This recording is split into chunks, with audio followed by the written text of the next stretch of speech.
사무엘상 16장 펴놓으시고요. 사무엘상 16장. 저번에 한 15장 잠깐 복습하고 또 오늘 16장 함께 말씀을 살펴보겠습니다. 여러분 15장의 주제가 아말렉의 영이었습니다. 그죠? 아말렉의 영의 특징에 대해서 몇 가지 말씀드렸는데 가장 두드러진 역할이 무엇이었습니까? 우리 육신의 정욕, 연약한 부분을 건드리는 거, 그거였죠. 그래서 우리가 하나의 한 세 사람으로서의 이스라엘이라고 보았을 때 개인적인 차원에서 우리의 육신의 연약함을 건드는 것이 아말렉의 영이다. 그리고 또 이 국가적으로 공동체적으로 보았을 때 우리가 약속의 땅에서 돌파하고 나아가야 할 때 약한 자들, 믿음이 연약하고 또 약점이 있는 자들을 건드는 것이 아말렉의 영이다. 이것을 이스라엘까지 확장하면은 우리 함므다다의 아들 하만, 아각 사람 함므다다의 아들 하만, 에스더서에서 나오는 그 하만이 이 아말렉의 왕족이었다. 그래서 이스라엘을 진멸케 하는 것이 아말렉의 영이라고 하였습니다. 그래서 그 아말렉의 영을 그대로 받은 이 사울이 실제로 아말렉을 쳐서 이기긴 했지만 영적으로는 이 아말렉의 영에게 져서 결국 자기가 제사를 드리는 그러한 장면이 나오죠.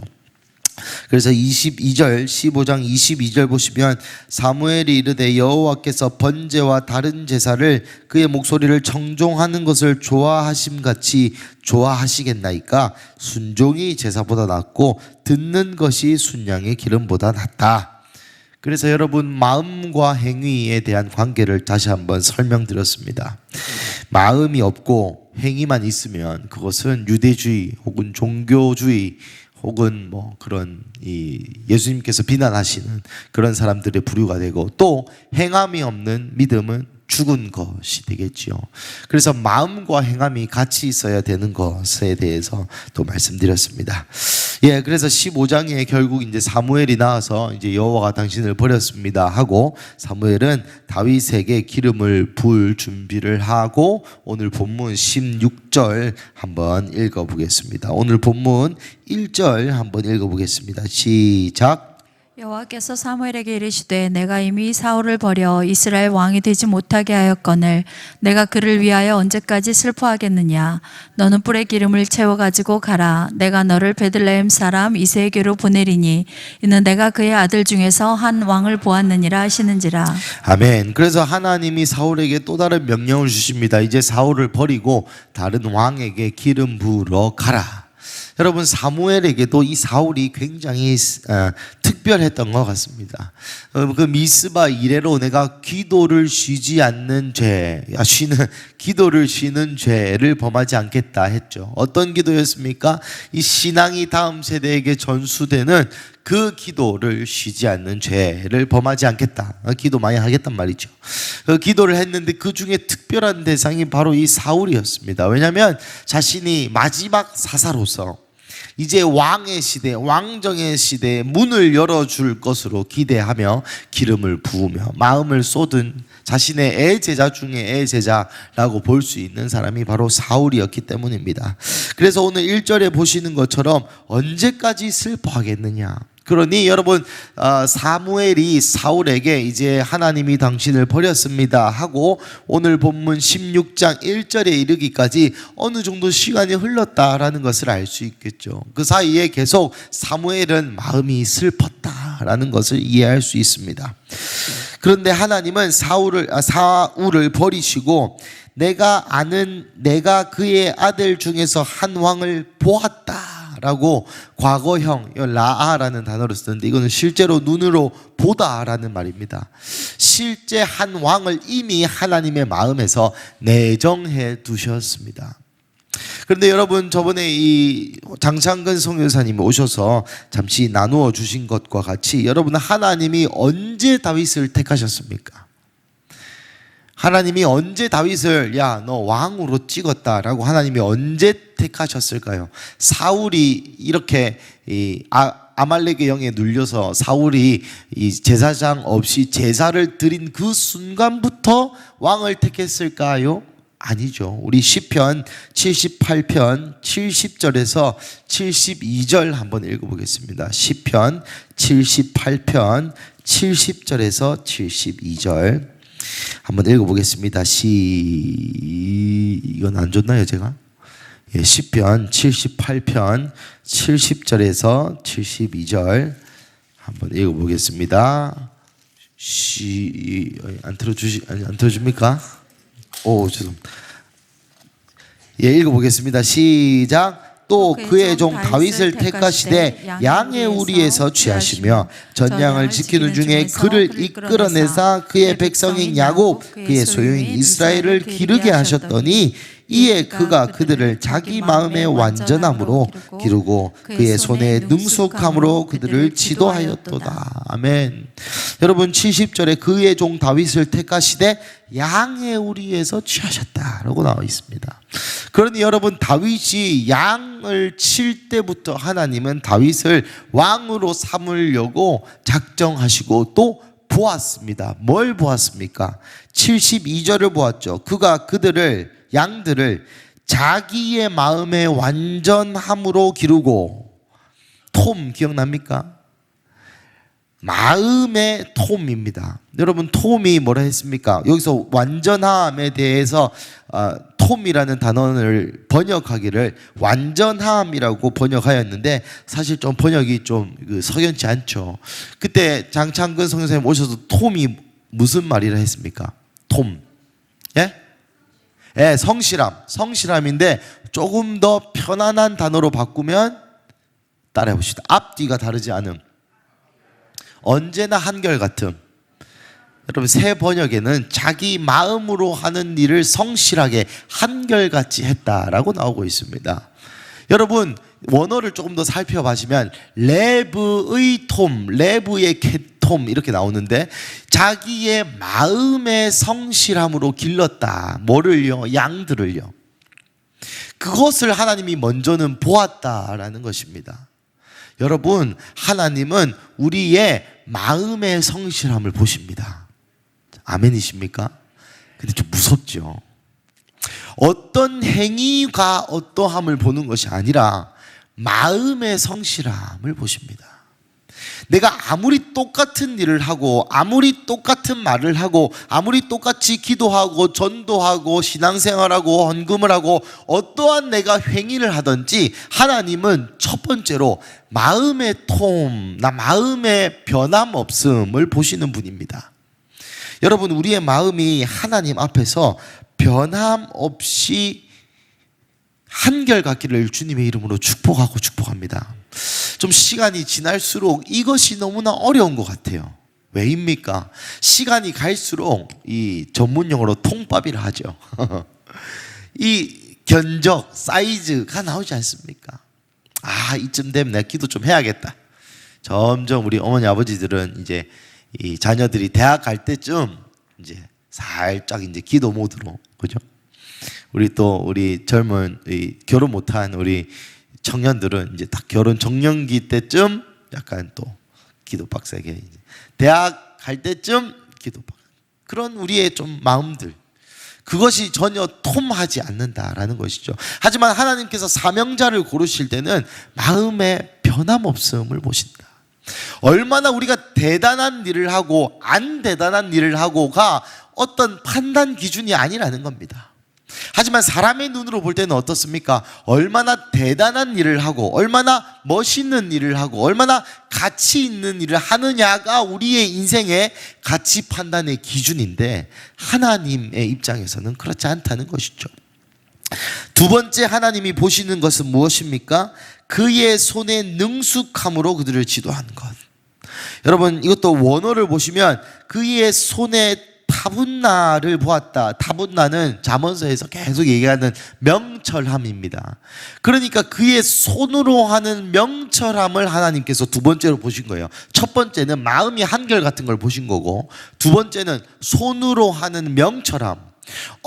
언뜻 이것을 해석하기로 손으로 잘했다라고, 수고했다라고 해석하실 수 있는데, 여러분 이 타분나라는 단어는 이 빈이라는 단어에서 파생되었습니다. 뭐 의미는 알 필요, 그 단어가 뭔지는 여러분 아실 필요 없고요.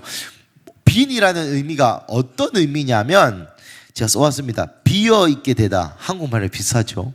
빈이라는 단어가 비다, 없게 되다, 약속이 있었는데 없어지다, 손으로 놓아버리다, 직장에서 잘리다, 뭐 이게 빈입니다. 그러니까 무슨 말입니까? 손으로 하는 일의 명철함인데 요 명철함은 없어지는 게 명철함이에요. 비어 있는 게 명철함이다 라는 것입니까? 이것을 조금 더 풀어서 해석하자면 무엇이겠습니까? 다윗이 그 양들을 치되 자신을 온전히 비운 상태로 순종함으로 양을 쳤다는 거예요. 여러분 10대 때 하고 싶은 일이 얼마나 많겠습니까? 저도 10대 때 하고 싶은 일이 참 많았습니다. 뭐 축구도 하고 싶었고 또 뭐 여자애들이랑 놀러도 다니고 싶었고 영화도 보러 가고 싶었고, 그런데 이 아버지가 너 양처럼 하니까 자신을 빈하고 비우고 하나님의 말씀 앞에 또 아버지의 말씀 앞에 순종함으로 명철했다라는 것입니다. 여러분 하나님께서 사명자를 선택하시는 두 번째 이유는 이 바로 손의 명철함입니다. 얼마나 내가 비어 있는가. 하나님이 이거 해라 했을 때 1번 누구에게 가가지고 돈 좀 빌리고, 2번 그래서 몇 개월치 상환 계획을 잡고, 3번 어떻게 해서 4번 이루어야지가 아니라 하나님이 가라면 내가 하고 싶은 거 많고 내 생각 많고 내 통밥 많고 나의 어떤 그 뭐랍니까 뭐 경력으로 이렇게 마치 베드로에게 하나님이 그물을 열로 던지라 했을 때 그냥 내가 어부인데 내가 뭔데 내가 다 해봤는데, 예수님이 뭐 나보다는 행정 처리, 예수님 엑셀 못 하시잖아요. 뭐 이런, 예수님 파워포인트 못 하잖아요. 예수님 챗 GPT 다룰 줄 없잖아요. 라는 식의 태도로 예수님의 명령을 재단하고 2026년의 시각으로 바라보는 이 1년의 모든 것을 안 하는 것이 손의 명철입니다. 우리의 인생도 마찬가지입니다. 하나님께서 우리에게 말씀을 주십니다. 그 말씀 앞에 먼저 우리의 마음이 톰하게 변함없이 그것을 수종들며 또 우리의 손으로 하는 일 가운데도 우리가 비어져 있는 것을 하나님이 사명자의 기준으로 바라보신다는 것이죠. 여러분 손에 태분 나가 있기를 주님의 이름으로 간절히 축복합니다. 그것이 명철입니다. 희한하지 않습니까? 되게 명철하다라는 것은 뭐 똑똑하다, 이해를 잘한다, 뭐 이런 뜻으로 사용되지 않습니까? 그런데 아이러니하게도 이 명철과 이해와 타고남과 똑똑함의 기반이 무엇입니까? 내가 비워지는 거예요.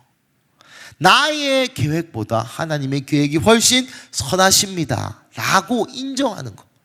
내 생각에는 요거 이렇게 해가지고 이렇게 처리해야 모두가 행복하고 나도 행복하고 지혜롭고 효율적인 방법 같지만은 하나님의 말씀이 나의 모든 실력과 지혜와 공부한 것과 등등등 2026년에 AI 기술보다 더 좋습니다 라는 것이 이해, 똑똑함, 생각, 명철이라는 것입니다. 요 두 개를 하나님이, 다윗이 요 두 개를 가진 것을 하나님이 보시고 그를 사명자로 선택하셨습니다. 제가 서두에 왜 시편 78편 70절에서 72절을 많이 얘기하느냐, 오늘 읽어볼 본문인 66장 1절에서 13절까지의 이야기가 사실 이 다윗과 극렬한 대비가 되며 나타나기 때문입니다. 계속 읽어보겠습니다. 2절 3절 시작. 사무엘이 이르되 내가 어찌 갈 수 있으리이까? 사울이 들으면 나를 죽이리이다 하니 여호와께서 이르시되 너는 암송아지를 끌고 가서 말하기를 내가 여호와께 제사를 드리러 왔다 하고 이새를 제사에 청하라. 내가 내게 행할 일을 가르치리니 내가 내게 알게 하는 자에게 나를 위하여 기름을 부을지니라. 예, 그래서 사무엘이 그래도 나이도 있고 사사긴 하지만 이 영모죄 아닙니까? 그죠? 반역. 여러분 사극에서 보셨듯이 반역죄는 요 고대 근동 사회에서도 굉장한 제 악질로 여겨졌습니다. 바로 사형할 수 있는. 그래서 사무엘이 하나님 왕이 버젓이 있는데 내가 다른 가야한테 가가지고 기름을 부으면 나 죽습니다. 그러자 하나님이 굉장히 좋은 꾀를 말씀해 주십니다. 가서 암송아지랑 제사. 여러분, 암소장아지는 이 화목제를 드리는 것을 뜻합니다. 이 암컷을 사용하는 여러 가지 제사가 있지만 그 중에 화목제가 특별히 암송아지를 드리는데, 이 암송아지를 드리고 나서 다 같이 암송아지에 대한 그 배분들을 나눠 먹는 풍습이 있습니다. 그래서 야, 그러면 네가 제사장이니까 가가지고 암송아지 잡고 화목제하고 같이 밥 먹으면서 그때 기름 부어라 라고 하나님 꾀를 줍니다. 그래야지 사울에게 가서 사울님, 내가 저기 이새의 집에 이 화목제 드리러 한번 가야 될 것 같다. 내가 제사장이니까 갔다 올게. 이러면 네, 사무엘 선지자님 갔다 오세요. 이 반역을 의심할 수 없도록 하나님이 좋은 꾀를 주십니다. 3절에 보면은 내가 내게 알게 하는 자에게 나를 위하여 기름을 부을지니라. 여러분, 이 구절이 참 오묘합니다. 왜입니까? 사울에게 사무엘이 기름 부을 때는 사람들이 자신을 위하여 왕을 주세요라고 같은 표현을 씁니다. 우리를 위하여, 우리의 안위를 위하여. 우리가 저 다른 나라들 보니까 다 그렇게 하는데 우리도 우리를 위한 왕을 주세요라고 똑같은 표현을 쓰면서 하나님께 왕을 달라고 요구하고, 백성들을 위하여 기름 부은 왕은 사울입니다. 하지만 이제 16절 이후로는 하나님이 이제 더 이상 너희를 위하여가 아니라 나를 위한 왕을 내가 세우겠다라고 말씀하십니다. 똑같이 이 과정의 결과가 무엇입니까? 어떤 한 사람을 왕으로 세우는 일입니다. 하지만 나를 위한 그 길은 결국 하나님의 버림을 당하는 길이고, 이스라엘 백성 가운데에서도 악한 일이 되었으며, 하나님을 위한 일은 결국 하나님을 위한 것뿐만 아니라 다윗이라는 존재가 이스라엘에 얼마나 상징적인 존재인지 여러분 아시죠? 심지어 지금 국기조차도 다윗의 별을 가지고 있는 나라가 이스라엘입니다. 여러분, 우리의 인생이 우리를 위하여 무엇을 할 때보다 하나님을 위하여 무엇을 할 때 더 좋은 결과가 있다라는 것을 다시 하나님이 상기시키는 것이죠. 하나님이 말로는 나를 위하여라고 했지만 하나님을 위한 것뿐만 아니라 그것이 결국 하나님의 백성인 우리들에게도 더 좋은 결과를 낳게 되는 그러한 표현을 일부러 사용하며 그렇게 드러내고 있는 것입니다. 우리 4절 5절 한번 읽어보겠습니다. 시작. 사무엘이 여호와의 말씀대로 행하여 베들레헴에 이르매 성읍 장로들이 떨며 그를 영접하여 이르되 평강을 위하여 오시나이까? 이르되 평강을 위함이니라. 내가 여호와께 제사하러 왔으니 스스로 성결하게 와서 나와 함께 제사하자 하고 이새와 그의 아들들을 성결하게 하고 제사에 청하니라. 사무엘이 그래서 베들레헴으로 갔습니다. 베들레헴으로 가서 베들레헴으로 갔는데 장로들이 떨면서 그를 영접했습니다. 왜겠습니까? 사무엘이 너무 유명한 가수와 같이 인기가 많아서 그렇겠습니까? 임영웅과 같이? 아니죠. 사울은 그 당시에 사사이자 제사장이었습니다. 사사는 뭡니까? 재판하는 사람입니다. 가서 죄가 있으면 재판하고 빼앗아오고 치리하고, 요게 사무엘의 역할이고, 또 다른 사무엘의 역할은 제사입니다. 그러니까 이 평강을 위하여 오시나이까 라는 말은 우리 혼내러 왔습니까? 아니면 제사 주러 왔습니까? 요 말입니다. 그러자 사무엘이 이렇게 얘기하죠. 내 제사하러 왔다. 그러니까 제사할 거니까 다 모아와라. 그리고 6절 7절 읽겠습니다. 시작. 그들이 오매 사무엘이 엘리압을 보고 마음에 이르기를 여호와의 기름 부으실 자가 과연 주님 앞에 있도다 하였더니, 여호와께서 사무엘에게 이르시되 그 용모와 키를 보지 말라. 내가 이미 그를 버렸노라. 내가 보는 것은 사람과 같지 아니하니 사람은 외모를 보거니와 나 여호와는 중심을 보느니라 하시더라. 아멘. 여러분, 이 정말 유명한 말씀이죠. 사람은 외모를 보거니와, 그 사람을 외모를 봅니다. 그죠? 잘 꾸며야 돼요. 그래서 할렐루야. 사람은 외모를 보거니와 하나님은 중심을 보신다. 여러분, 이것을 조금 더 원어적으로 보면 사람은 아인이 눈이라는 단어입니다. 사람은 아인으로 보지만 나는 렙으로 본다. 렙은 아까 말씀드렸던 마음입니다. 마음, 신장. 그러니까 조금 이 파자놀이를 하면 사람은 눈으로 보지만 나는 신장으로 본다, 이렇게 표현한 겁니다. 하나님이. 이게 무슨 말입니까? 나는 마음을 보고 너희는 눈으로 본다, 이런 표현입니다. 여러분, 하나님이 마음을 보신다는 것은 우리가 너무나 잘 알고 있는 표현이죠. 하지만 이 표현이 우리에게 오늘 본문에서 다윗을 한번 생각해 보시면 좀 의미가 또 색다릅니다. 하나님이 다윗의 뭘 봤다 했습니까? 마음의 토음을 보았다. 여기서도 하나님께서 사무엘에게 야, 네가 지금 엘리후를 보고 잘생겼고 싸움도 잘하게 생겼고 빛과 번쩍하게 생겼고 좋은 길 같아 보이지. 여러분, 사무엘입니다. 사무엘. 우리와 같이 세상의 종력에 있는 사람이 아니라 그 당대의 제사장이요, 그 당대의 하나님과 직통 계시를 받는 그 제사장 중에 제사장이었습니다. 이 당시에는 성령도 없었습니다. 그러니 성령님 계셨죠. 그러니까 일반, 여기 우리 은총, 성령의 일반 은총이 일반 사람들에게는 없던 때였습니다. 그런 사람이 엘리후다 라고 평가했다는 것은 엘리후가 그래도 좀 영적이었다는 거예요. 신앙생활 잘하는 사람이었다는 겁니다. 기도생활도 열심히 하고 헌금생활도 열심히 하고, 사무엘 눈으로 봤을 때는 좋은 기독교인. 여러분, 사울 한번 실패했지 않습니까? 그러니까 사무엘도 이제 세컨 찬스, 두 번째 찬스가 왔는데 좀 이스라엘을 안 망하게 하려면 잘 뽑고 싶은 마음이 안 있었겠습니까? 야, 사울 보니까 이 제사도 지 맘대로 들고 이거 안 되겠다. 이 다음 뽑을 놈은 내가 진짜 예수쟁이를 뽑아야겠다. 요런 마음으로 갔는데 엘리후가 딱 걸린 겁니다. 그런데 그 사람에게 기름을 부으려 하니까 하나님이 외모를 보지 마라. 여기서 외모라는 것은 진짜 잘생긴 것도 맞지만 조금 더 엄밀히 표현하면 종교성입니다. 그 사람이 얼마나 기도 많이 하고 얼마나 헌금 많이 하고 얼마나 하나님께 신실하게 보이는지가 중요한 것이 아니라 마음의 톰, 반짝 예수 믿고 반짝 뛰어나고 반짝, 이런 거 하나님 안 좋아한단 말입니다. 여러분, 조금 불편한 이야기일 수 있지만 저희 교회를 스쳐 지나간 수많은 청년들이 있습니다. 제가 또 이 교회 산 증인 아닙니까?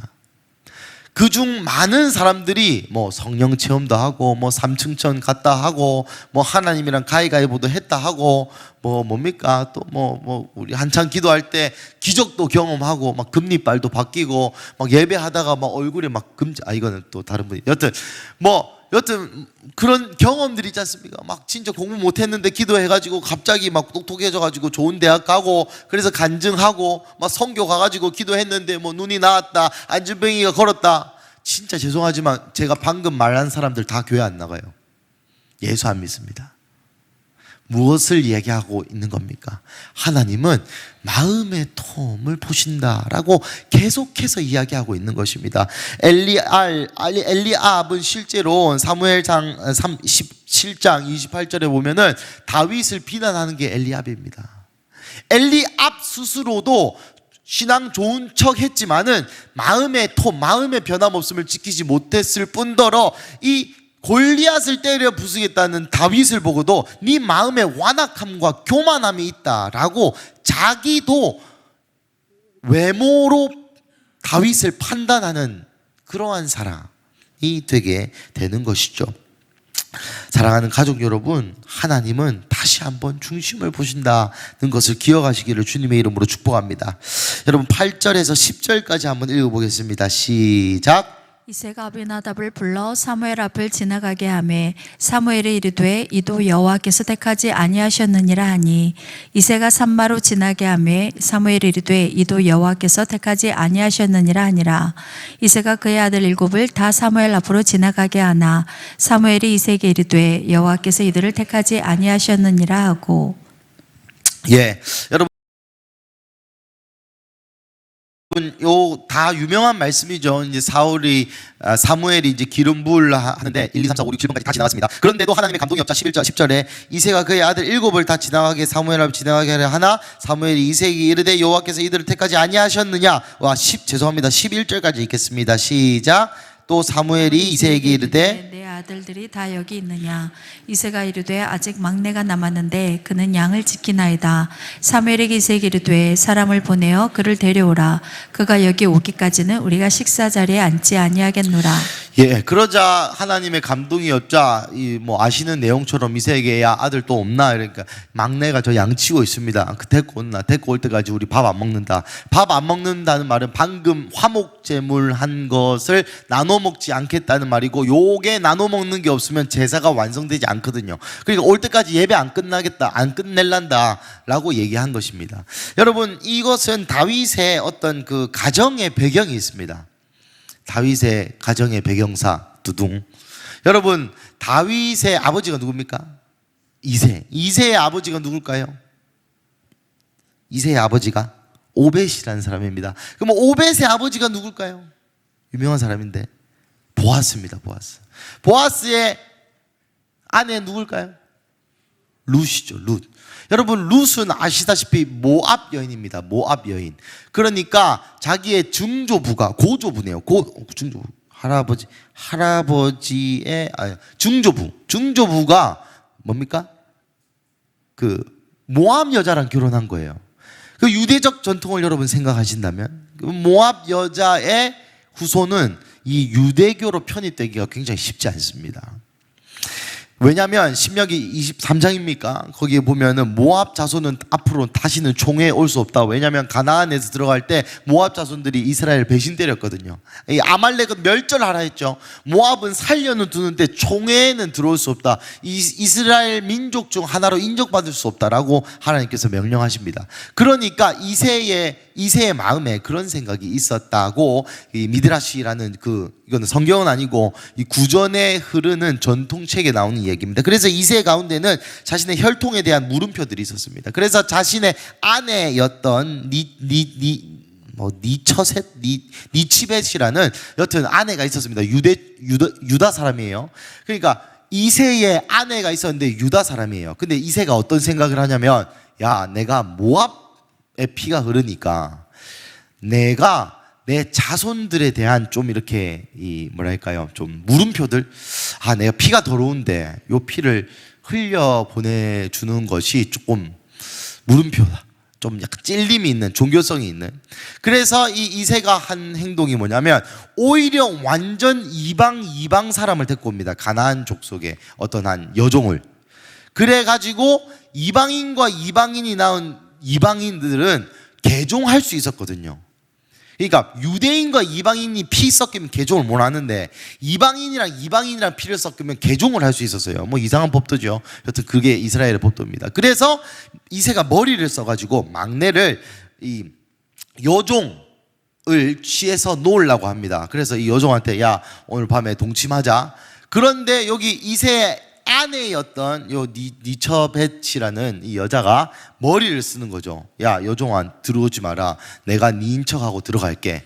그래가지고 이새와 함께 이 잠자리를 해서 나온 아들이 다윗입니다. 그러니까 이새 입장에서는 내가 이 잠자리를 한 건 여종이라고 생각을 하겠죠. 그죠? 아닙니까? 내가 여종을 불렀으니까. 그런데 임신은 내 아내가 있어. 그러니까 이새는 어떻게 생각할까요? 바람 폈다 이거. 그래서 다윗의 존재에 대한 굉장한 이 억누름이 많은 곳에서 등장합니다. 우리 몇 가지 구절을 읽어볼 텐데, 우리 시편 86편 시편 5편 51편 5절 죄송합니다. 시편 51편 5절 읽어보겠습니다. 시작. 내가 죄악 중에서 출생하였으며 어머니가 죄 중에서 나를 잉태하였나이다. 예, 내가 죄악 중에서, 어머니가 바람핀 오도가 있죠. 어머니가 바람 폈다는 그 죄악 중에서 내가 출생했다, 이 말입니다. 또 시편 27편 10절 한번 읽어보겠습니다. 시작. 내 부모는 나를 버렸으나 여호와는 나를 영접하시리이다. 그래서 여러분, 어렸을 때부터 이 외도자의 사생아, 이 바람 펴서 낳은 아들 이라는 이 꼬리표가 있으니까 이 사무엘이 왔을 때도 대접받지 못하고 양이나 치고 있었던 것입니다. 그러한 다윗이 무엇을 했다고요? 마음의 톰과 손의 태분나가 있었다. 사랑하는 가족 여러분, 이것은 단순히 다윗의 믿음이라기보다는 다윗의 어머니의 믿음이기도 합니다. 우리 시편 68편 16절을 한번 읽어보겠습니다. 시편 86편 16절 죄송합니다. 시편 86편 16절 시작. 내게로 돌이키소서 내게 은혜를 베푸소서 주의 종에게 힘을 주시오 주의 여종의 아들을 구원하여소서. 이게 다윗의 시인데 주의 여종의 아들, 자기 어머니를 뭐라고 표현합니까? 하나님의 여종이라고 표현합니다. 이 표현은 시편 116편 16절에도 있습니다. 한번 읽어보겠습니다. 시작. 여호와여 나는 진실로 주의 종이요 주의 여종의 아들 곧 주의 종이라. 주께서 나의 결박을 푸셨나이다. 여러분 여기 보시면 주의 종이고 주의 여종의 아들 곧 주의 종이라. 무슨 말입니까? 내가 주님을 따르고 내가 종이 되어서 주님을 주인님으로 모시는 이 영성이 주의 여종의 아들에게서부터 왔다. 그러니까 그 어머니가 이 외도자라는 이 손가락질에도 불구하고 다윗을 신앙으로 지지하고 신앙으로 키운 그 기도가 다윗의 마음의 톰과 손의 총명주에 숨어 있는 것입니다. 우리 12절 13절 한번 읽어보겠습니다. 시작.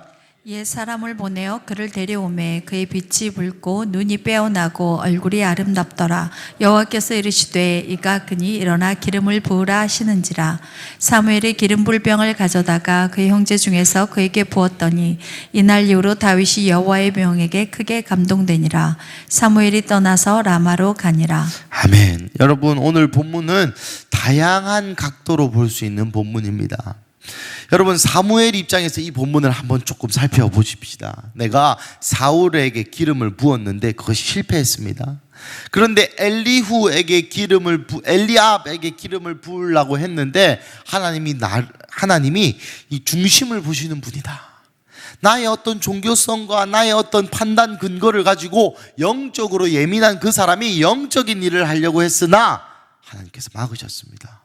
그런데 여러분 그러면 하나님 대안을 제시해 주셔야 되는 거 아닙니까? 그런데 그 7 아들을 다 패스. 여러분 웃기죠? 하나님이 이새의 집 가서 기름 부으라 했는데 이새가 보여주는 모든 아들은 다 아니래요. 그럼 어쩌라고?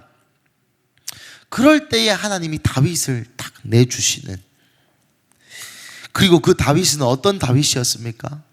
그런 불우한 가정 환경, 그리고 불우한 상황, 또 여러분 제가 만약에 다윗이었다면 인생을 참 많이도 비관했겠지 않습니까? 다윗이 다윗이라서 나타난 것이 아닙니다. 금수저 출신이 아닙니다. 어릴 때부터 사랑받고 자란 청소년 아니란 말입니다. 그럼에도 불구하고 마음의 톰과 손의 태분나를 지켰기 때문에 다윗이 사명자여 왕이 될 수 있었다는 것이 오늘의 본문입니다. 우리 말씀을 마무리하겠습니다. 우리 반주 예배팀 올라오시고, 사랑하는 가족 여러분, 오늘 사무엘상을 보시면서 여러분 어떤 마음이 드십니까? 저는 오늘 이렇게 요즘 내일부터 또 청년 교회 수련회가 있고 그 다음 주에 또 요르단 이스라엘 성지 순례가 있어가지고 사실 오늘 오전부터 쭉 오늘 하루 종일 이 말씀을 읽으며 설교를 준비했습니다. 여전히 첫 번째 하나님이 우리에게 말씀하시는 것은 우리의 마음의 톰과 손의 총명, 대분나를 요구하시는 일입니다. 하지만 단순히 그래서 여러분 하나님 앞에 변함없이 사세요. 여러분 모든 것을 비우시고 하나님의 말씀에 순종하세요. 이런 의미의 이야기가 아니라 다윗의 어떤 배경을 묵상하고 다윗의 어떤 그 뒷이야기를 묵상하면 할수록 이 참 타협하지 않는 신앙을 하나님께서 요구하신다라는 생각이 들었습니다. 사실 근 한 달간 이 한국 교계 안에 지진과 같은 일이 있습니다. 많은 유명한 목사님들이 갖가지 이유로 무너지는 그런 모습들을 지켜보고 있는, 그리고 또 참 마음이 아픈, 그중 어떤 한 목사님은 제가 어렵게 한번 만나 뵈어서 이야기도 나눈 적이 있는데 너무 좋으신 분이었어요. 하지만 오늘 본문을 읽는 와중에 하나님이 저에게도 동일한 좀 찔림을 주시는, 여러분 그 목사님들이 또 이 세계의 너무 유명한 사람들이 어떤 정말 이렇게 말로 좀 표현하기 힘든 문제들이 막 생겨나고 그것이 막 이슈화되고 또 그것이 또 다 사실로 확인되면서 참 많은 낙담이, 참 그 목사님 왜 그러셨노? 라는 생각을 처음에 참 많이 했습니다. 나는 진짜 안 그럴 것 같다. 나는 그렇게 되지 말아야지 라고 생각하면서도 오늘 그렇게 생각을 하고 있었는데, 오늘 본문을 읽으면서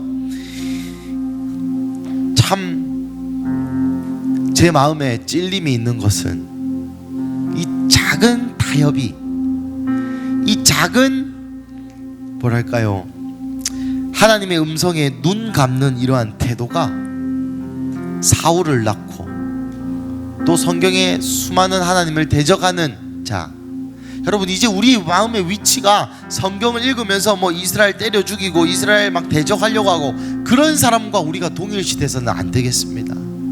적어도 오늘 본문에 나오는 하나님을 믿는 자들, 하나님을 따르다고 말하는 자들, 그런 사람과 우리가 마음을 동일시하여 오늘 이 본문을 한번 본다면 결국 이 예수 믿는 자들 중에서도 다윗이냐 사울이냐가 나뉘게 된다는 것입니다. 하나님이 보시는 것은 마음의 한결같음 그리고 절대적인 순종인 것을 우리가 왜 다 모르겠습니까? 그렇지만 오늘 본문에 심지어 그 사무엘조차도 외모로 하나님의 일을 하려는 경향이 보입니다. 여러분, 우리의 인생이 사명자로 살아야 된다라고 제가 요즘 자주 이야기하고 자주 밀고 있습니다. 하지만 오늘 본문을 통하여 다시 한번 우리의 마음에 근원적인 질문을 주님께서 던지시는 것 같습니다. 사명대로 살고 싶으냐? 말씀 앞에서 순종하고 그 말씀을 수종 들고 그 말씀의 모든 것을 걸고, 여러분 우리 한동안 그 찬양 많이 했지 않습니까? 하나님 말씀에 두려워 떠는 자, 순종하며 주 따라가는 자.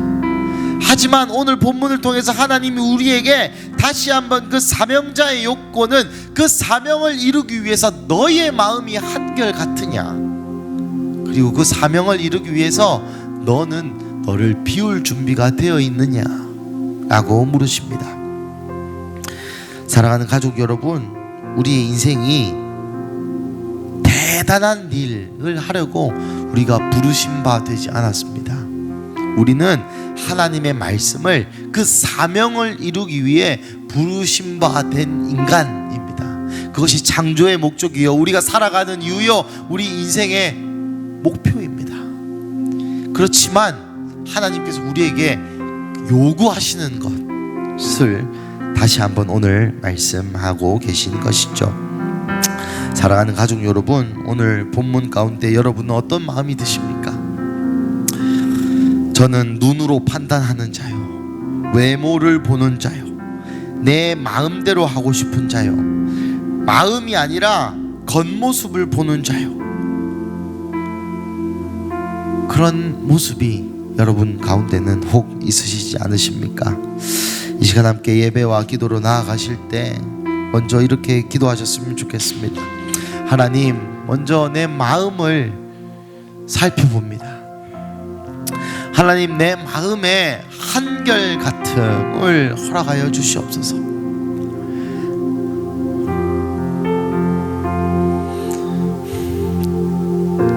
다윗과 같이 상황이 좋지 않음에도 불구하고, 다윗과 같이 여러분 시편의 다른 곳에서는 다윗이 이렇게 표현합니다.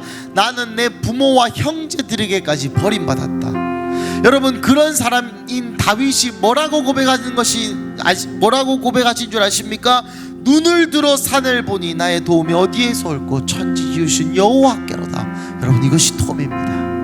내가 좋고 잘되고 모든 기도한 것이 이루어지고 그럴 때에 하나님을 바라보는 것이 톰이 아니라, 내 부모도 나를 버리고 나는 사생하여 혼외자여 나는 그 만찬에도 낄 수도 없는 그냥 양이나 치고 죽어야 할 운명이라고 생각함에도 불구하고 하나님은 선하시다.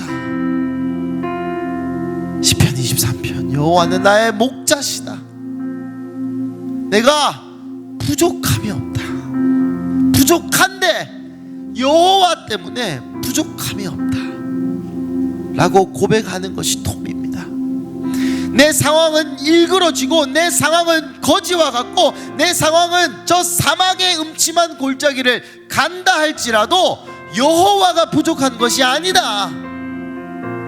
하나님의 공급하심이 부족하신 것이 아니다 라고 믿는 것, 그것이 바로 톰입니다.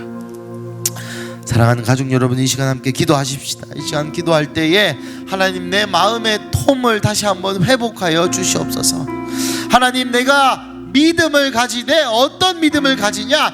내 눈앞에 그러한 상황이 연출되지 않아도 하나님은 하실 수 있다는 것을 믿는 믿음을 허락하여 주시옵소서라고 우리 함께 주여 부르짖고 기도하시겠습니다.